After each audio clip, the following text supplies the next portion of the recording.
Mga idol, dito tayo sa Martan. Kapit-bahay lang natin to, Mitsubishi Mirage. Tagal na na-stock na ito. Buwan nating paanda rin. Big engine naman siya, kompleto, pero ayaw mandar. Wala, ayaw mandar mga idol. Ngayon, binuksan natin yung fuel pump kasi hindi tumutunog. Yan yung binuksan ko na yung fuel pump niya. Ito nakita natin, oh. Binagngat-ngat ng daga yung sakit ng fuel pump. Yan. Tapos dudugtong natin yan. Try natin kung i-start. Tagal na na-stock to mga idol. Yung makina niya, oh. Daming dumi. Tapos may tama pa. Sinilip na to kanina, baluktot yung tie rod niya. Palitan natin ng tie rod to. Makatakbo na to. Isang taon na yata itong naka-stock. Okay mga idol, ano yung Mirage kanina, yung putol-putol yung wire sa fuel pump.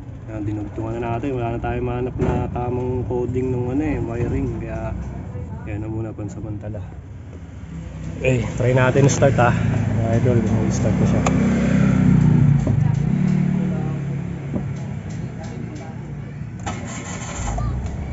Okay na mga idol. Start na siya.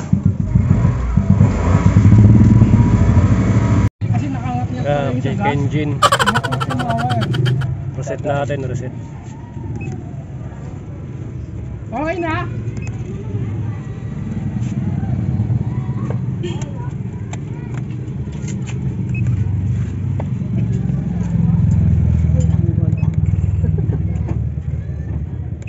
Naka-isang taon na ba si Balong? Wala ba? Nag-isang taon pa lang, di ba? Ngayon Wala pa, 5 buwan pa lang. Gago. Nag-isang taon na. 5 buwan pa lang si Balong. Gago. Di ba umalis siya ng bagong taon? Reset na, reset. Hindi, dito siya nag-New Year. Yun nga mga idol, ito yung kaninang Mirage na ayaw mandar. Mag-isang taon na. Yung pagbukas natin ng fuel pump, yung mga wire ng sakit ng fuel pump putol-putol. Ano yata 20? Dinugtong natin, no? Try na natin start.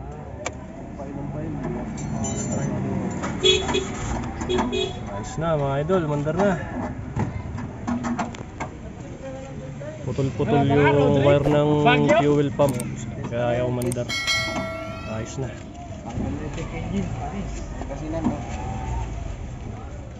Ayos. Let's go.